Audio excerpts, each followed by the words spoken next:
ياسين إبراهيمي، ملك المراوغة وفنان المهارات الفردية، ساحر بكل ما في الكلمة من معنى. ولد في 8 فبراير عام 1990 في العاصمة الفرنسية باريس، ووالداه يعودان في أصولهما إلى مدينة الورود المنيعة في ولاية غردايا الجزائرية.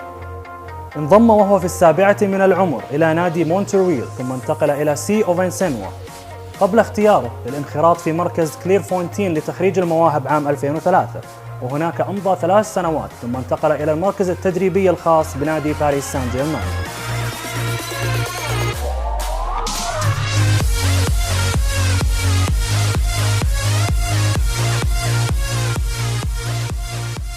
فضل إبراهيمي الرحيل عن نادي العاصمة بعد انتهاء تدريبه، حيث انضم عام 2006 إلى نادي رين بسبب اهتمامه باللاعبين الشباب.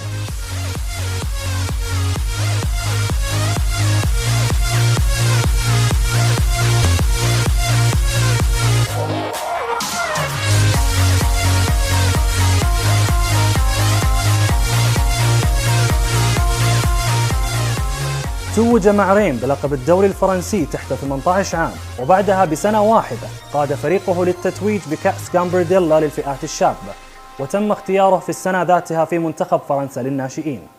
في عام 2009 وعقب الفوز بكأس غامبرديلا، سارع نادي رين لتوقيع أول عقد احترافي مع إبراهيمي بعد أن بدأت الأندية الأخرى تحوم حوله، لكنه في السنة الأولى لم يلعب مع الفريق الأول واكتفى باللعب مع الفريق الرديف. فضل المدرب الجديد للنادي الفرنسي فريدريك أنتونيتي صقل موهبة إبراهيمي من خلال إعارته إلى نادي كليرمونت فوت الذي يلعب في الدرجة الثانية، فتألق الشاب الجزائري هناك ولعب 34 مباراة وسجل خلالها 8 أهداف، وهو ما شجع نادي رين لاستعادته وتجديد عقده حتى عام 2014. نجح إبراهيمي في الظفر بمكانة أساسية مع رين مباشرة بعد عودته من الإعارة، ولعب أول مبارياته الرسمية في الدوري الفرنسي أمام لايل في 7 أغسطس عام 2010، كما سجل أول أهدافه بعد أسبوع في شباك نانسي.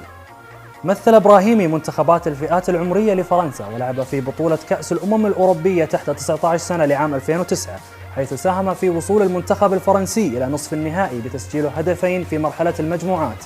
لم تكن الأمور جيدة في مسيرة إبراهيمي، فبعد أن ثبت نفسه في التشكيل الأساسي لنادي رين بدأت الإصابات تتراكم، فاضطرته للغياب لفترات طويلة عن الملاعب. وجد إبراهيمي نفسه على دكة البدلاء في موسم 2011 و2012، وطالب مدربه أنتونيتي بمنحه فرصة أكبر للعب، وهو ما تسبب في خلافات كبيرة انتهت بإعلان إبراهيمي رغبته في الرحيل، وكان غرناطة الأسباني في انتظار قراره لينتقل إليه على سبيل الإعارة قبل شرائه ب4 ملايين يورو عام 2013. تألق مع نادي غرناطة وحصل على جائزة أفضل لاعب أفريقي متفوقا على عدد من النجوم ومنهم يايا توريه. وبعد عام واحد كان نادي بورتو البرتغالي ينجح في التعاقد معه بعد أن وصل إلى 8 ملايين يورو وبشرط جزائي بلغ 44 مليون يورو. دخل إبراهيمي التاريخ باعتباره أول لاعب عربي يسجل 3 أهداف في مباراة واحدة في دوري أبطال أوروبا، وهي الحصيلة التي سجلها في مرمى نادي باتي بوريسوف في أول مشاركة في البطولة.